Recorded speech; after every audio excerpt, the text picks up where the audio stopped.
The icy wind sliced through Jake Carter's tattered jacket as he tightened the last bolt on an aging sedan.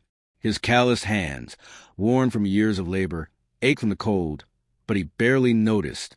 His mind was elsewhere, doing the math on his paycheck, figuring out how much would go to rent and how much he'd have left for dinner.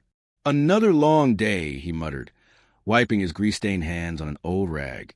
Business had been slow, and with his dream job interview at Thompson Industries looming tomorrow, he could only hope his luck was about to change. As he locked up for the night, movement caught his eye. Across the street near a gas station, a woman stood beside a car with its hood open, steam curling into the frigid air. A little girl clung to a stuffed bunny, shivering against the cold. Jake hesitated. He had places to be. But then he noticed the woman pull out her phone, frown, and rub her temples. Her coat looked expensive, but the exhaustion on her face was unmistakable. The kind only a single parent knew. Sighing, he grabbed his toolkit and jogged over. "Need a hand," he called out. The woman turned, startled. Up close, she was striking, poised yet visibly stressed. "Oh, I don't want to trouble you," she said hesitantly. "No trouble at all," Jake replied with an easy grin. "I fix cars for a living." Relief swept across her face. "That would be amazing. It just died on me out of nowhere." Jake peered under the hood, his trained eye quickly identifying the culprit. "Bad alternator. It's not charging your battery. I can patch it up enough to get you home, but you'll need a proper repair soon." "Thank you," she breathed, her gratitude palpable. As Jake worked, her daughter watched him intently, her big eyes filled with wonder. "Are you a superhero?" she asked innocently. Jake chuckled. "Nah, just a mechanic." "But you're saving us," she declared, hugging her bunny tighter. Her mother let out a soft laugh, shaking her head. "She's dramatic." Jake didn't argue. He knew all too well what it felt like to have no one to call when things fell apart. 15 minutes later, the engine rumbled back to life. The woman exhaled in relief. "How much do I owe you?" Jake waved a dismissive hand. "Don't worry about it." She frowned. "That doesn't seem fair. Let's just say if I were in your shoes, I'd hope someone would do the same for me." She studied him then, as if truly seeing him for the first time. Finally, she smiled, a warm, genuine expression. "I'm Olivia, and this is Emma." "Nice to meet you both," Jake said, tucking his cold hands into his pockets. "Thank you, Jake," Olivia said sincerely. "Really?" He gave a small nod. "Drive safe." The twist he never saw coming. The next morning, Jake straightened his only decent tie, nerves tightening in his stomach as he stepped into Thompson Industries. Landing the mechanic supervisor position would change everything. A receptionist led him into a sleek office. He barely had time to take in the city view before the door swung open. Olivia walked in. Jake froze. She smiled. "Good morning, Jake." "You work here?" he managed to ask. "I do," she said, eyes twinkling. "In fact, I'm the CO." Jake's mind spun. The woman whose car he'd repaired, the one he had assumed was just another overwhelmed single mother, was actually in charge of this entire company. This is your company?" he stammered, struggling to process it. Olivia smiled knowingly. "I figured you didn't realize." Then, with a teasing glint in her eye, she added, "Do you always fix cars for free?" He shrugged. "If someone needs help, yeah." She studied him for a long moment, as if reassessing everything she thought she knew about him. Then, with a decisive nod, she extended her hand. "You know, Jake, I was already planning to hire someone for this position based on their experience and skill set. But now I see that whoever leads my team needs something more heart. Welcome to Thompson Industries." Jake stared at her hand, barely able to believe what was happening. Then, as a wave of warmth spread through his chest, he grasped it firmly. "Thank you," he said, and for the first time in a long while, he truly meant it, a kindness repaid. That evening, as Jake stepped out of his first meeting, Emma's voice echoed in his mind. "Are you a superhero?" He had laughed then, but now he wondered, maybe, just maybe, kindness was its own kind of superpower. Settling into his new desk, he took in his surroundings. The faint aroma of fresh coffee and possibility filled the air. His worn-out work boots felt oddly out of place against the pristine floor, and his usual grease-streaked uniform had been replaced by a crisp button-down and slacks. It felt different, strange, but he wasn't complaining. His eyes fell on the company handbook, left neatly on his desk by Olivia's assistant. The title on the front read, Supervisor Mechanical Operations. A real job, stability, a chance to stop scraping by. And yet, a small doubt nagged at him. He was a hands-on guy, someone who felt more at home with a wrench in hand than sitting behind a desk. Could he really fit in here? Before he could dwell on it, his office phone rang. Jake Carter, he answered. Hope I'm not interrupting your first big corporate moment.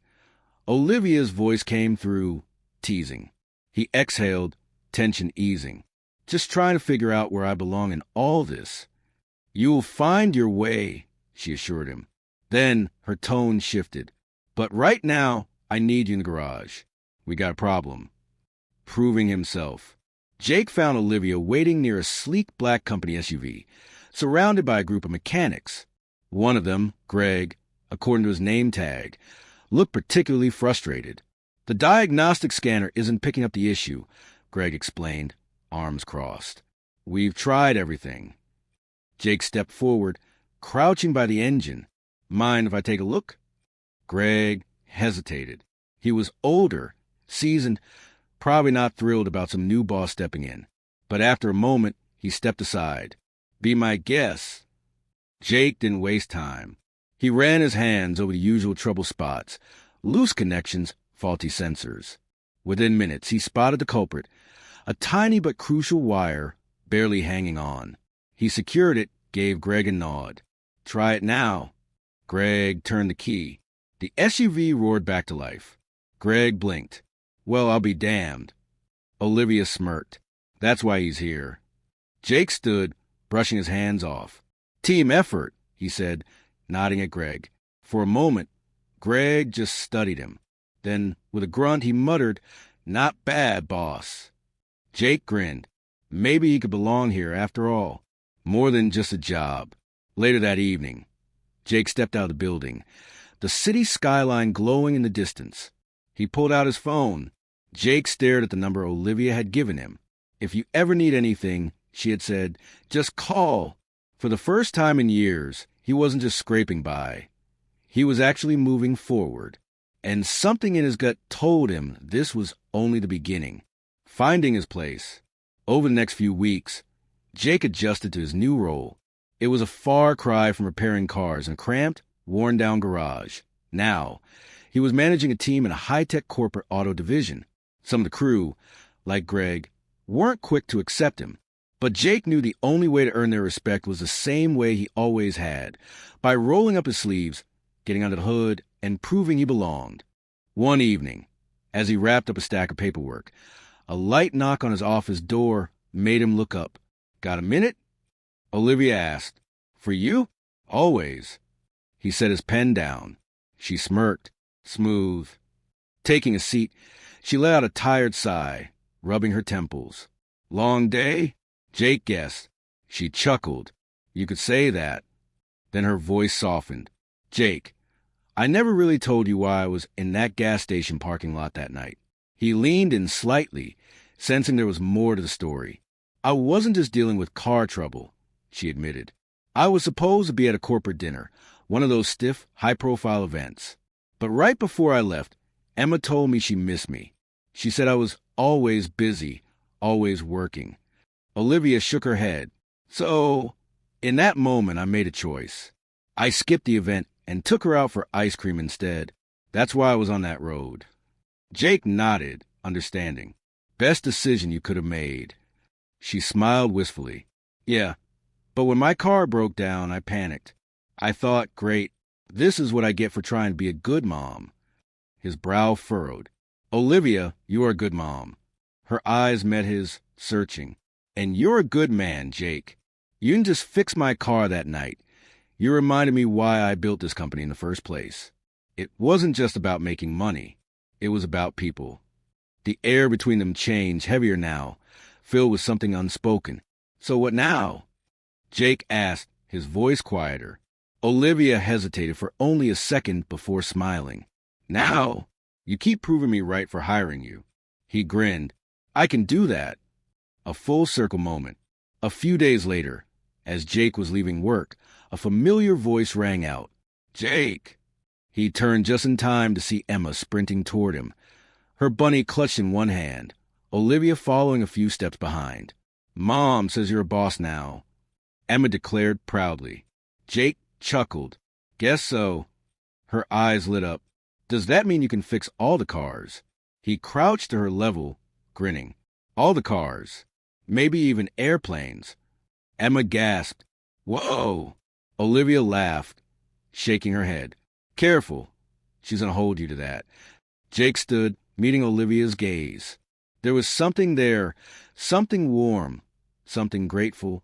Want to grab dinner with us? Olivia asked, her tone light, but there was something more behind it. Jake's heart did a little flip, but he played it cool. I'd love that. As they walked to their cars, Emma skipped ahead, chattering excitedly about superheroes. And for the first time in a long while, Jake didn't feel like the guy just trying to get by. He felt like a man exactly where he was meant to be. Because sometimes the smallest acts of kindness don't just change someone else's life. They change your own.